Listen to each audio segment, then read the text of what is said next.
Section 4. You will hear a business student predicting how management might change in the next few years. First, you have some time to look at questions 31 to 40.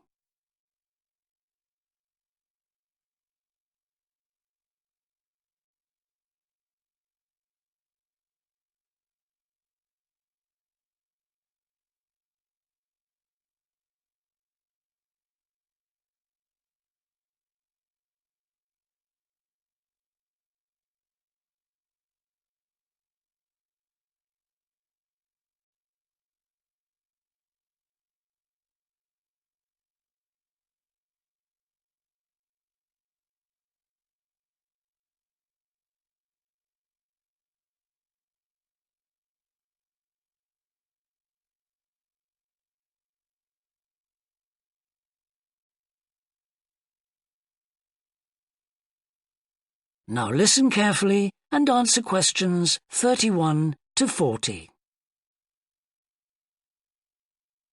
Well, I've been talking to managers in a number of businesses and reading surveys about the future of management. And what I'm going to present in this seminar is a few ideas about how the activity is likely to change in the next 10 years. It isn't a scientific statistical analysis, just some ideas for us to discuss. One area I want to mention is business markets, and I'm sure a really significant development will be a major increase in competition, with companies from all around the world trying to sell similar products. Consumers will have much more choice. For instance, food products sold in Australia might be manufactured in the USA, China, Finland, and dozens of other countries. At the same time, mergers and takeovers mean that governments are actually losing power to major global corporations. We can probably all think of companies that exert a great deal of influence, which may be good for consumers.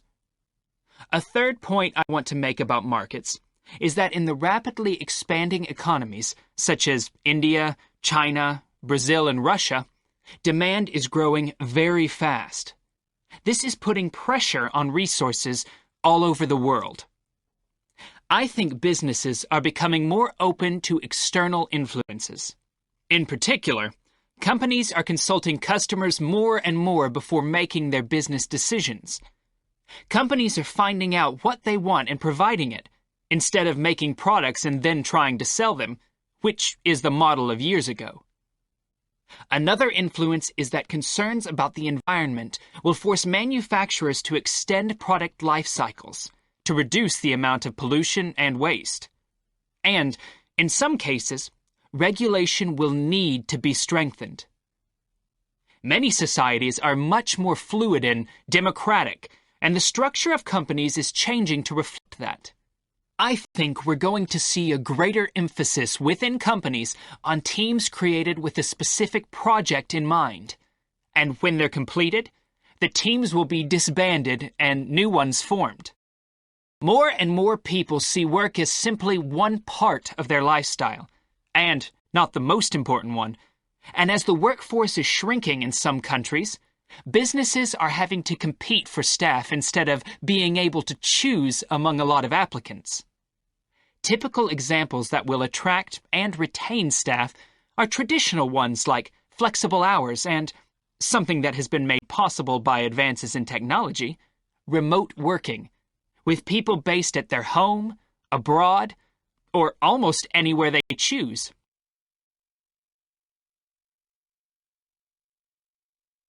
Management styles will almost certainly continue to change.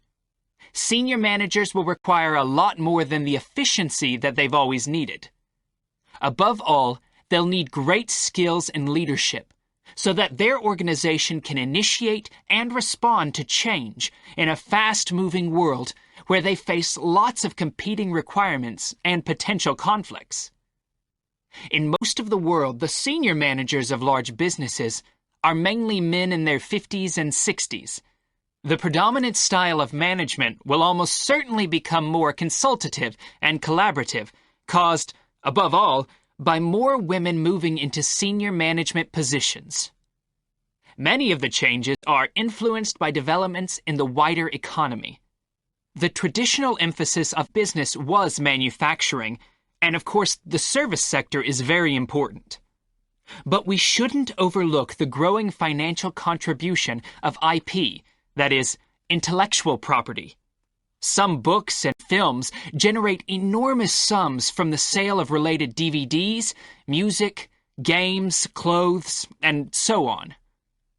Another point I'd like to make is that although I've been talking about companies, one trend that they have to face is the move away from people working for the same employer for years. Instead, more and more people are becoming self-employed to gain the freedom and control over their lives that they're unlikely to get from being employed. Okay, well, that's all I want to say, so let's open it up for discussion. That is the end of section 4. You now have half a minute to check your answers.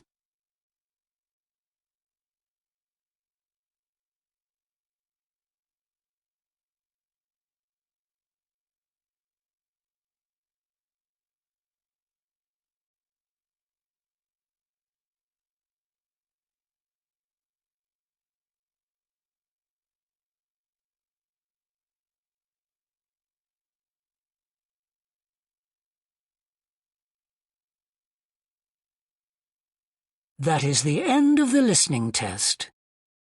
In the IELTS test, you would now have 10 minutes to transfer your answers to the answer sheet.